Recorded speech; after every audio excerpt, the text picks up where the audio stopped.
তোমরা সবাই একটা মজার বিষয় দেখো, রকি কি করে, ওর পাপাজি এসে গেছে, কি করে শুধু দেখো, দেখছো কি করে শুধু দেখো, দেখো বেলের আওয়াজ শুনলে কি করে দেখো।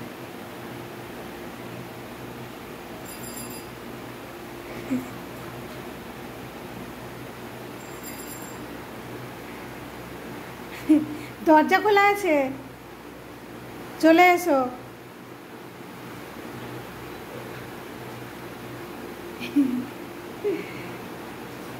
উপরে ছিল, উপর থেকে ছুটে এলো বেলের শব্দ পেয়ে দেখো।